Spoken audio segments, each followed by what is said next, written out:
सौभाग्यशाली तोता। बहुत समय पहले की बात है। एक छोटे से गांव के पास एक सुंदर जंगल था। उस जंगल में तरह तरह के पक्षी और जानवर रहते थे। उन्हीं पक्षियों में एक अनोखा तोता भी रहता था, जिसका नाम चिरकू था। चिरकू को लोग सौभाग्यशाली तोता के नाम से जानते थे, क्योंकि जहां भी वह जाता, वहां कोई न कोई चमत्कार हो जाता या किसी की किस्मत बदल जाती। गांव के लोग मानते थे कि अगर चिरकू उनके घर आ जाए तो उनके जीवन में सुख और समृद्धि आ जाती है। चिरकू हमेशा खुश रहता और अपनी मधुर आवाज में गाने गाता। लोग उसे फल और अनाज खिलाते और उसकी भलाई की कामना करते थे। चिरकू भी गांव के लोगों से बहुत प्यार करता था और जहां भी जाता खुशियां बांटता। एक दिन गांव में एक गरीब किसान, जिसका नाम रघु था, बहुत परेशान था। उसकी फसलें बर्बाद हो गई थीं और उसके पास खाने को भी कुछ नहीं था। वह दिन रात मेहनत करता, लेकिन किस्मत उसका साथ नहीं दे रही थी। एक दिन रघु ने गांव के लोगों से चिरकू के बारे में सुना और सोचा कि शायद यह सौभाग्यशाली तोता उसकी भी मदद कर सकता है। रघु ने तय किया कि वह चिरकू से मिलकर अपनी किस्मत बदलने की विनती करेगा। अगले दिन वह जंगल की ओर चल पड़ा और चिरकू को खोजने लगा। बहुत ढूंढने के बाद उसे चिरकू एक पेड़ की डाल पर बैठे हुए मिला।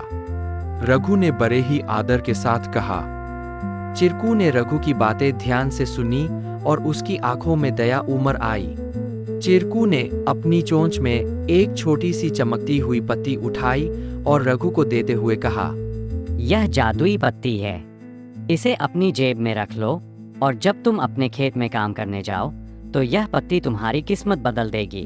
रघु ने धन्यवाद कहा और वह पत्ती लेकर अपने घर लौट आया। अगले दिन वह अपने खेत में काम करने के लिए गया। जैसे ही उसने खेत में जुताई शुरू की, अचानक से बारिश होने लगी। उसकी सूखी जमीन हरी भरी हो गई और थोड़े ही समय में उसकी फसलें लहलहा उठीं। रघु की मेहनत सफल हुई और उसकी किस्मत सच में बदल गई। अब रघु के पास भरपूर अनाज था और वह फिर से खुशहाल जीवन जीने लगा। उसने गांव के लोगों को चिरकू की बुद्धिमानी और उसके द्वारा दी गई जादुई पत्ती के बारे में बताया। सभी लोग चिरकू की प्रशंसा करने लगे और उसे और भी अधिक प्यार देने लगे। लेकिन चिरकू ने रघु को एक बात कही थी, याद रखना, यह पत्ती सिर्फ तुम्हारी मेहनत का साथ देगी। अगर तुम मेहनत करना छोड़ दोगे तो यह भी अपना जादू खो देगी। रघु ने चिरकू की बात समझ ली और कड़ी मेहनत जारी रखी। धीरे धीरे उसकी स्थिति पहले से बहुत बेहतर हो गई। वह गांव के सबसे सफल किसानों में से एक बन गया। लेकिन उसने कभी यह नहीं भूला कि उसकी सफलता में चिरकू और उसकी मेहनत का कितना बड़ा हाथ था।